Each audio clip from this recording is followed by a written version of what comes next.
নমস্কার বন্ধুরা, ফেমাস দুলুনস কিচেনে আপনাদের সবাইকে স্বাগত জানাই। চলে এসেছি আবারও একটা নতুন রেসিপি নিয়ে, যাতে করে আপনাদের মুখের স্বাদ বদলানো যায়। একদম দারুণ একটা রেসিপি, পটল মহারানী রেসিপি। এই রেসিপিটা কিন্তু দুর্দান্ত লাগে। রাতে রুটি, লুচি, পরোটার সাথে সার্ভ করে দেবেন, বাড়ির লোকেরা কিন্তু দারুণভাবে এনজয় করবে। আর আজকের রেসিপি যদি ভালো লাগে তাহলে কিন্তু শেয়ার করতে ভুলবেন না। তাহলে আসুন আজকের রেসিপিটা আমি স্টার্ট করি। রেসিপি তৈরি করার জন্য এখানে প্রথমে একটা কড়াই বসিয়েছি, তার মধ্যে একটা ভাজা মশলা তৈরি করব। দিয়ে দিলাম 2টো শুকনো লঙ্কা, গোটা ধনে দিয়ে দিলাম, গোটা জিরে, গোটা মৌরি, আর দিয়ে দিচ্ছি এখানে গোটা গরম মশলা। এগুলো খুব ভালো করে লো ফ্লেমে ড্রাই রোস্ট করব। ড্রাই রোস্ট হয়ে গেলে তারপর আমি ফাইন পাউডার করে নেব। এই পাউডারটা না হলে কিন্তু এই রান্নাটা একদমই অসম্পূর্ণ, তাই মহারানী বানানোর জন্য কিন্তু এই পাউডারটা ভীষণ দরকার। দেখুন আমার কিন্তু ভাজা মশলা হয়ে গেছে, এবার আমি ফাইন পাউডার করব। অন্যদিকে দেখুন আমি এখানে পটল ভালো করে কেটে, কিভাবে কেটেছি দেখতেই পাচ্ছেন, একদম খুব সুন্দরভাবে কেটে পরিষ্কার করে ধুয়ে নিয়েছি, একটু করে চিড়ে দিয়েছি। কড়াইয়ের মধ্যে দিয়ে দিলাম পরিমাণ মতো সাদা তেল। এই রান্নাটা কিন্তু সাদা তেলেই করতে হবে। দিয়ে দিলাম সাদা তেল, সাদা তেলটা গরম হয়ে গেছে।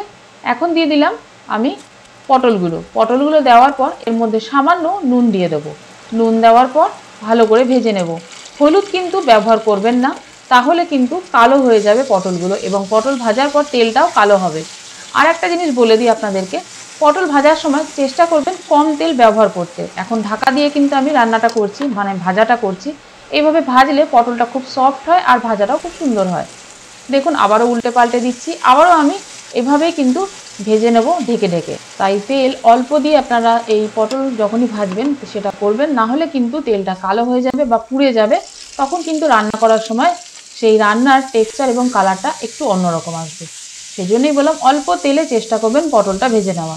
তারপর প্রয়োজন মতো পরে তেল ব্যবহার করবেন। দেখুন আমার কিন্তু পটল একদম খুব সুন্দর কালার চলে এসছে। আর দেখে নিশ্চয়ই বুঝতেই পারছেন যে এখানে আমার কিন্তু তেল একদম নেই। এই পর্যায়ে আমি আবারও কিন্তু বেশ কিছুটা সাদা তেল দিয়ে দিলাম।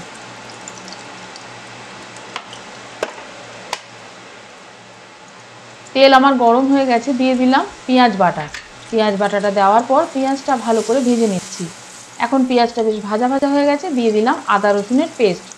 আদা রসুনের পেস্ট দেওয়ার পর কিন্তু আবারও আমি খুব ভালো করে এই কাঁচা গন্ধ যতক্ষণ না যাচ্ছে ততক্ষণ কিন্তু ভেজে নেব। ভাজা হয়ে গেছে, এখন সামান্য দিয়ে দিলাম স্বাদ অনুযায়ী নুন। দেখুন নুন দেওয়ার পর আবারও একটু নেড়ে চেড়ে নিলাম। এরপর এখানে আমি ব্যবহার করব কালারের জন্য কাশ্মীরি রেড চিলি পাউডার। খুব বেশি দেবো না, সামান্য দেবো, যেহেতু এখানে হোয়াইট গ্রেভি হবে তার জন্য।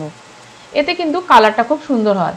দিয়ে দিচ্ছি এখানে পোস্ত আর কাজু বাদাম বাটা। চাইলে এখানে আপনারা কাজু বাদামের পরিবর্তে মগজদানাও ব্যবহার করতে পারেন। দিয়ে দিচ্ছি এখন ভেজে রাখা ভাজা মশলা। আর দেবো এখানে জায়ফল গুঁড়ো আর জয়িত্রী গুঁড়ো। যদি আপনাদের কাছে জায়ফল গুঁড়ো বা জয়িত্রী গুঁড়ো না থাকে, সেক্ষেত্রে আপনারা জায়ফল বা জয়িত্রী দুটোই এই ড্রাই রোস্টের সময় মশলার মধ্যে দিয়ে পাউডার করে এর মধ্যে ব্যবহার করতে পারেন। এখন দেখুন আমি ঢাকা দিয়ে দেবো বেশ কিছুক্ষণের জন্য, মশলাটা যাতে খুব সুন্দরভাবে কষা হয়। এই সময় কিন্তু গ্যাসের ফ্লেম একদম লোতে রাখবেন। আর পটলের রেসিপি আরও অনেক রকমের দেওয়া আছে আমার চ্যানেলে, আপনারা চাইলে কিন্তু দেখে নিতে পারেন। আমি ডেসক্রিপশন বক্সে লিঙ্কগুলো দিয়ে দেবো, সেখান থেকে কিন্তু আপনারা দেখে নিতে পারেন, অথবা আই বাটনে দেওয়া থাকবে, সেখান থেকেও আপনারা কিন্তু দেখে নিতে পারেন। আর দেখলেন আমি ভেজে রাখা পটলগুলো দেওয়ার পর কীরকম ঢাকা দিয়ে দিয়ে আমি রান্নাটা করছি। এইভাবে কিন্তু আপনারা স্টেপ বাই স্টেপ এটা ফলো করে রান্না করবেন। আশা করব আপনাদের সকলের ভালো লাগবে। আর আজকের রেসিপি যদি আপনারা ফেসবুক পেজ থেকে দেখে থাকেন, তাহলে পেজটা কিন্তু ফলো করতে ভুলবেন না, আর লাইক করতেও ভুলবেন না। আর পেজের লিঙ্ক আমার ডেসক্রিপশানে দেওয়া আছে, আপনারা চাইলে সেখান থেকেও দেখে নিতে পারেন। আর দেখলেন আমার কিন্তু কষা হয়ে যাওয়ার পর আমি এখানে পরিমাণ মতো জল দিয়ে দিলাম, আর দিয়ে দিচ্ছি এখন স্বাদ অনুযায়ী নুন।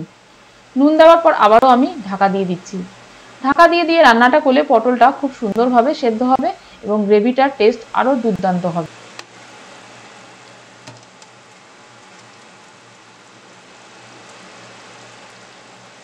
এখন স্বাদটা যাতে ব্যালেন্স হয় তার জন্য আমি দিয়ে দিলাম এখানে পরিমাণ মতো চিনি। চিনি দেওয়ার পর এর মধ্যে আমি আবারও বেশ কিছুটা কিন্তু ভাজা মশলা যেটা ভেজেছিলাম সেটা দিলাম। আর দিয়ে দেবো এখানে চিলি ফ্লেক্স। চিলি ফ্লেক্স যদি থাকে তাহলে দেবেন, নাহলে স্কিপ করে যাবেন। এখন দিয়ে দিচ্ছি কসুরি মেথি। এটা কিন্তু মাস্ট, এটা কিন্তু দিতেই হবে, তবেই কিন্তু খুব সুন্দর একটা সেন্ট আসবে। এবার ভালো করে কিন্তু আমি নেড়ে চেড়ে নিচ্ছি। এই সময় গ্যাসের ফ্লেমটা আমি দিয়ে রেখেছি মিডিয়ামে, যেহেতু আমার রান্নাটা অলমোস্ট প্রায় হয়ে গেছে। একদম কিন্তু নতুন একটা রেসিপি আমি আপনাদেরকে করে দেখালাম। আজকের রেসিপি যদি ভালো লাগে তাহলে কিন্তু অবশ্যই আমাকে কমেন্টের দ্বারা জানাবেন।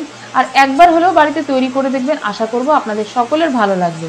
দেখুন এরকম যখন টেক্সচার চলে আসবে পটল মহারানির তৈরি হওয়ার লাস্ট মোমেন্ট, ঠিক এই তেল ভেসে আসবে যখন, তখন কিন্তু গ্যাসের ফ্লেমটা একদম বন্ধ করে দেবেন আর গরম গরম পরিবেশন করে দেবেন।